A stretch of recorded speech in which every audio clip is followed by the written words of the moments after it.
Hello, my name is Shanika, and I am currently a AT&T Wireless customer.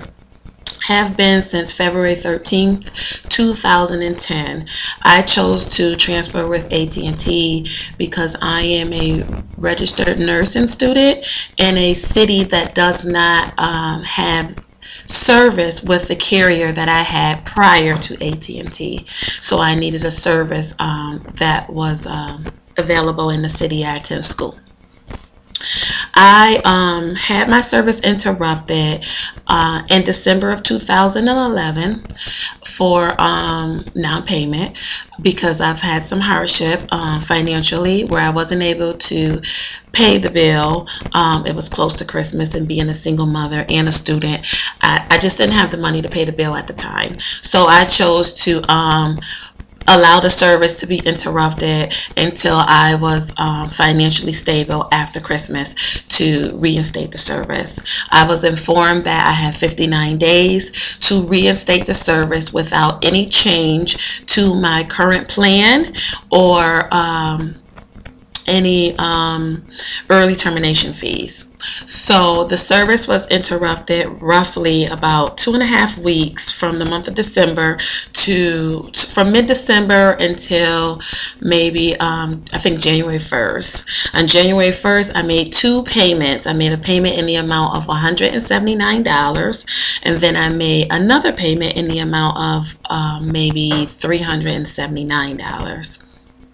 Or $376. The service was reinstated. Nothing changed. At that time, I was not informed of any changes, and I proceeded on as usual. So today is January 4th. I go online. No, today is January 5th. I go online and I check my account balance, which states $1,000. Now, when I paid the fees on January 1st, I was at a zero balance. So 4 days later, I noticed $1,000 balance. Of course, I called AT&T and questioned where are these charges coming from.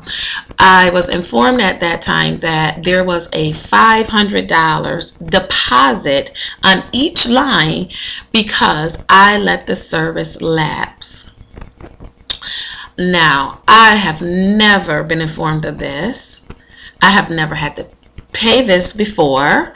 My contract is not up until February 13th, 2012, and here it is the beginning of January, and you're asking me to pay a month before my service contract is up. You want me to give you $1,000 to live out a contract.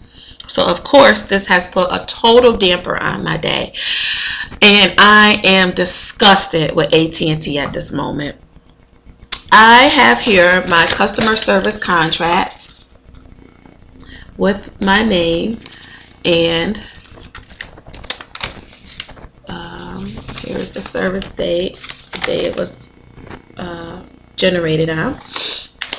And I've gone through this contract extensively, looking for this in the contract that I agreed to.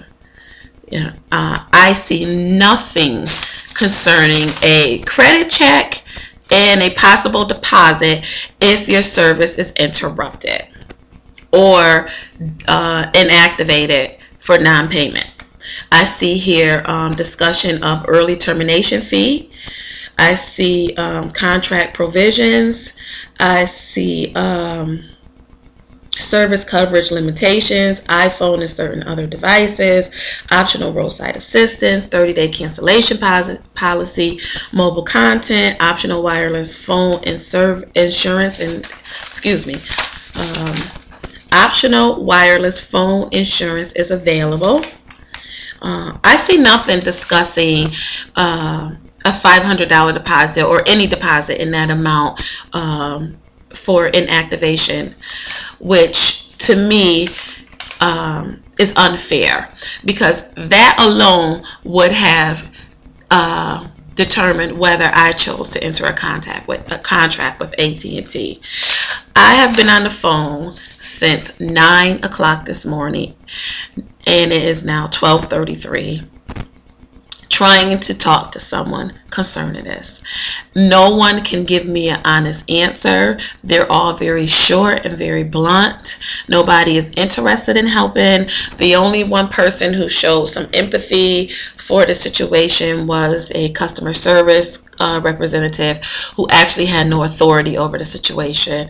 And I am really taken by surprise by this. I don't get the nerve of AT&T to charge someone who's giving you almost 2 years of their money in hard-earned income for your service, to charge them $1,000 or $500 deposit for each line because they fell on some hardship, but within a certain amount of time stated in your policy, reinstated, paid the bill, to ask them for $1,000 to live out the rest of the contract is really unfair and irrational to me. I'm a single mother. I have a child, 18-year-old in college, his first year in college. I have a 7-year-old and I have a 15-year-old in the 10th grade. I commute 80 miles round trip to school. I'm a registered nursing student and I have no income at this point. So everything I live off of is family and social service contribution. So I have nothing, you know, and I don't think it's fair that AT&T should get away with this. That they're demanding that I give them the $1,000 after I've paid them the money to reinstate the phone, or they're gonna cut it off again.